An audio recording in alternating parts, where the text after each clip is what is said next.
അധ്യായം 16. നിങ്ങൾ ഇടറിപ്പോകാതിരിപ്പാൻ ഞാനിത് നിങ്ങളോട് സംസാരിച്ചിരിക്കുന്നു. അവർ നിങ്ങളെ പള്ളിഭ്രഷ്ടരാക്കും. അത്രയുമല്ല, നിങ്ങളെ കൊല്ലുന്നവനെല്ലാം ദൈവത്തിന് വഴിപാട് കഴിക്കുന്നുവെന്ന് വിചാരിക്കുന്ന നാഴിക വരുന്നു. അവർ പിതാവിനെയും എന്നെയും അറിയായകൊണ്ട് ഇങ്ങനെ ചെയ്യും. അതിൻ്റെ നാഴിക വരുമ്പോൾ ഞാനത് നിങ്ങളോട് പറഞ്ഞിട്ടുണ്ടെന്ന് നിങ്ങൾ ഓർക്കേണ്ടതിന് ഇത് നിങ്ങളോട് സംസാരിച്ചിരിക്കുന്നു. ആദിയിൽ ഇത് നിങ്ങളോട് പറയാഞ്ഞത് ഞാൻ നിങ്ങളോടുകൂടെ ഇരിക്കൊണ്ടത്രേ. ഇപ്പോഴോ ഞാൻ എന്നെ അയച്ചവനെടുക്കൽ പോകുന്നു. നീ എവിടെ പോകുന്നുവെന്ന് നിങ്ങൾ ആരും എന്നോട് ചോദിക്കുന്നില്ല. എങ്കിലും ഇത് നിങ്ങളോട് സംസാരിക്കൊണ്ട് നിങ്ങളുടെ ഹൃദയത്തിൽ ദുഃഖം നിറഞ്ഞിരിക്കുന്നു. എന്നാൽ ഞാൻ നിങ്ങളോട് സത്യം പറയുന്നു, ഞാൻ പോകുന്നത് നിങ്ങൾക്ക് പ്രയോജനം. ഞാൻ പോകാഞ്ഞാൽ കാര്യസ്ഥൻ നിങ്ങളുടെ അടുക്കൽ വരികയില്ല. ഞാൻ പോയാൽ അവനെ നിങ്ങളുടെ അടുക്കൽ അയക്കും. അവൻ വന്ന് പാപത്തെക്കുറിച്ചും നീതിയെക്കുറിച്ചും ന്യായവിധിയെക്കുറിച്ചും ലോകത്തിന് ബോധം വരുത്തും. അവർ എന്നിൽ വിശ്വസിക്കായകൊണ്ട് പാപത്തെക്കുറിച്ചും, ഞാൻ പിതാവിൻ്റെ അടുക്കൽ പോകുകയും നിങ്ങൾ ഇനി എന്നെ കാണാതിരിക്കുകയും ചെയ്യുന്നത് കൊണ്ട് നീതിയെക്കുറിച്ചും, ഈ ലോകത്തിൻ്റെ പ്രഭു വിധിക്കപ്പെട്ടിരിക്കൊണ്ട് ന്യായവിധിയെക്കുറിച്ചും തന്നെ. ഇനിയും വളരെ നിങ്ങളോട് പറവാനുണ്ട്, എന്നാൽ നിങ്ങൾക്ക് ഇപ്പോൾ വഹിപ്പാൻ കഴിവില്ല. സത്യത്തിൻ്റെ ആത്മാവ് വരുമ്പോഴോ അവൻ നിങ്ങളെ സകല സത്യത്തിലും വഴി നടത്തും.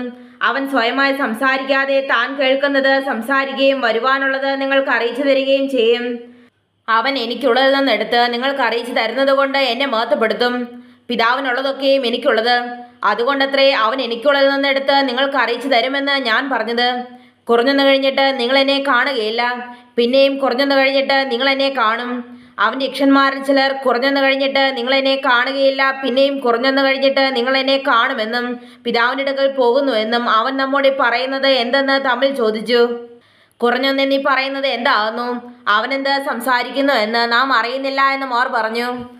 അവർ തന്നോട് ചോദിപ്പാൻ ആഗ്രഹിക്കുന്നുവെന്ന് അറിഞ്ഞ് യേശു അവരോട് പറഞ്ഞത്, കുറഞ്ഞെന്ന് കഴിഞ്ഞിട്ട് എന്നെ കാണുകയില്ല, പിന്നെയും കുറഞ്ഞെന്ന് കഴിഞ്ഞിട്ട് എന്നെ കാണുമെന്ന് ഞാൻ പറയുകയാൽ നിങ്ങൾ തമ്മിൽ തമ്മിൽ ചോദിക്കുന്നുവോ?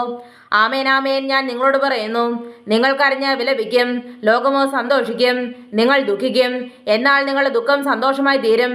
സ്ത്രീ പ്രസവിക്കുമ്പോൾ തൻ്റെ നാഴിക വന്നതുകൊണ്ട് അവൾക്ക് ദുഃഖമുണ്ട്. കുഞ്ഞിനെ പ്രസവിച്ച ശേഷമോ ഒരു മനുഷ്യൻ ലോകത്തിലേക്ക് പിറന്നിരിക്കുന്ന സന്തോഷ നിമിത്തം അവൾ തൻ്റെ കഷ്ടം പിന്നെ ഓർക്കുന്നില്ല. അങ്ങനെ നിങ്ങൾക്കും ഇപ്പോൾ ദുഃഖമുണ്ട്, എങ്കിലും ഞാൻ പിന്നെയും നിങ്ങളെ കാണും. നിങ്ങളുടെ ഹൃദയം സന്തോഷിക്കും. നിങ്ങളുടെ സന്തോഷമാരും നിങ്ങളിൽ നിന്ന് എടുത്തു കളയുകയില്ല. അന്ന് നിങ്ങൾ എന്നോടൊന്നും ചോദിക്കുകയില്ല. ആമേൻ ആമേൻ, ഞാൻ നിങ്ങളോട് പറയുന്നു, നിങ്ങൾ പിതാവിനോട് അപേക്ഷിക്കുന്നതൊക്കെയും അവൻ എൻ്റെ നാമത്തിൽ നിങ്ങൾക്ക് തരും.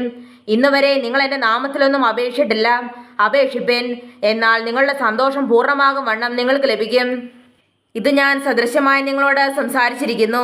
എങ്കിലും ഞാൻ ഇനി സദൃശ്യമായി നിങ്ങളോട് സംസാരിക്കാതെ പിതാവിനെ സംബന്ധിച്ച് സ്പഷ്ടമായി നിങ്ങളോട് അറിയിക്കുന്ന നാഴിക വരുന്നു. അന്ന് നിങ്ങൾ എൻ്റെ നാമത്തിൽ അപേക്ഷിക്കും. ഞാൻ നിങ്ങൾക്ക് വേണ്ടി പിതാവിനോട് അപേക്ഷിക്കുമെന്ന് ഞാൻ പറയുന്നില്ല.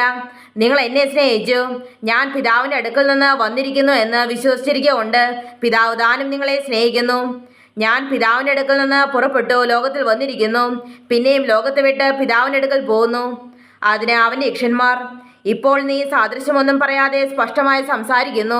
നീ സകലവും അറിയുന്നു എന്നും ആരും നിന്നോട് ചോദിപ്പാൻ നിനക്ക് ആവശ്യമില്ല എന്നും ഞങ്ങളിപ്പോൾ അറിയുന്നു. ഇതിനാൽ നീ ദൈവത്തിൻ്റെ അടുക്കൽ നിന്ന് വന്നിരിക്കുന്നു എന്ന് ഞങ്ങൾ വിശ്വസിക്കുന്നു എന്ന് പറഞ്ഞു. യേശു അവരോട്, ഇപ്പോൾ നിങ്ങൾ വിശ്വസിക്കുന്നുവോ? നിങ്ങൾ ഓരോരുത്തൻ താന്താൻ്റെ സ്വന്തത്തിലേക്ക് ചിതറിപ്പോവുകയും എന്നെ ഏകനായി വിടുകയും ചെയ്യുന്ന നാഴിക വരുന്നു, വന്നുമിരിക്കുന്നു. പിതാവിനോടുകൂടെ ഉള്ളതുകൊണ്ട് ഞാൻ ഏകനല്ല താനും. നിങ്ങൾക്ക് എന്നിൽ സമാധാനം ഉണ്ടാകേണ്ടതിന് ഇത് നിങ്ങളോട് സംസാരിച്ചിരിക്കുന്നു. ലോകത്തിൽ നിങ്ങൾക്ക് കഷ്ടമുണ്ട്, എങ്കിലും ധൈര്യപ്പെടുവേൻ, ഞാൻ ലോകത്തെ ജയിച്ചിരിക്കുന്നു എന്ന് പറഞ്ഞു.